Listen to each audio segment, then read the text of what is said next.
सभी सम्मानित लोगों को मैं अपनी तरफ से कुछ अपनी भोजपुरी के बारे में कहना चाहती हूँ। आजकल चूँकि भोजपुरी को लेकर काफ़ी गंदी मानसिकताएं फैली हुई हैं।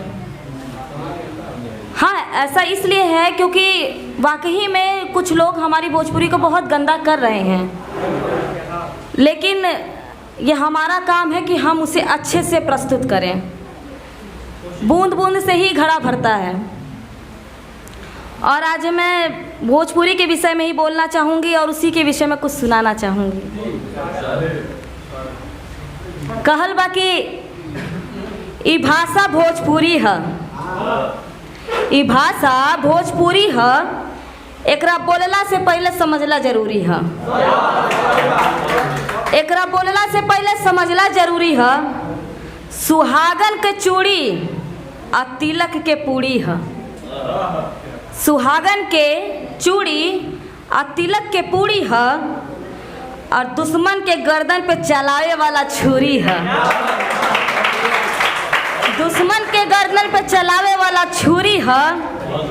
और रउआ मानी या ना मानी, हर भाषा से मीठ आपन भोजपुरी है।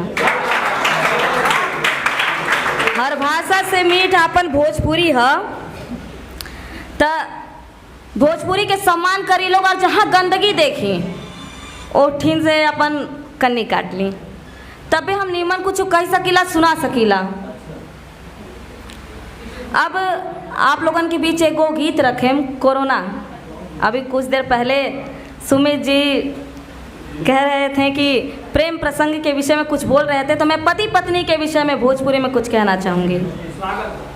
एक गीत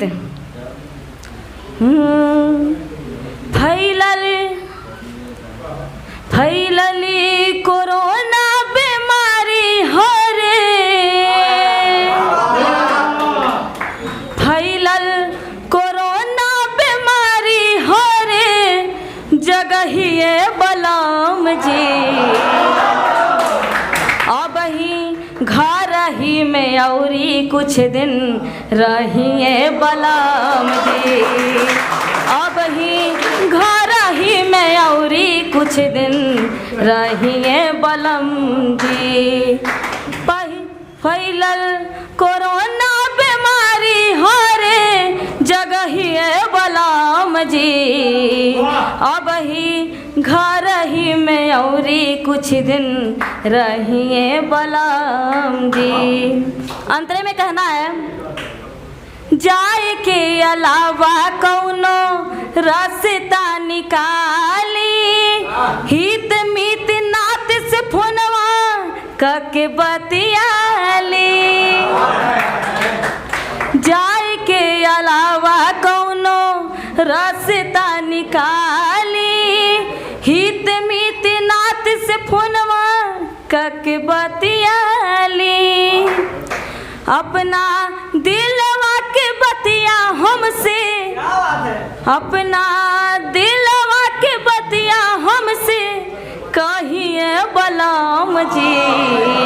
अब ही घर ही में औरी कुछ दिन रहिए बलम जी। अब ही घर ही में औरी कुछ दिन रहिए बलम जी।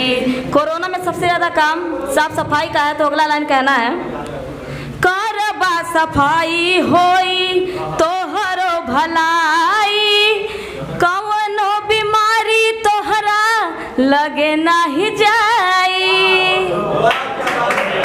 करबा सफाई होई तोहरो भलाई, कवनो बीमारी तोहरा लगे नहीं जाई। ऐसन दे पापी दुखवा दे सही ना बलम जी। ऐसन दे पापी दुखवा दहिया सही ना बलम जी। अब ही घर ही में औरी कुछ दिन रहिए बलम जी। अब ही घर ही में औरी कुछ दिन रहिए बलम जी। फैलल कोरोना बीमारी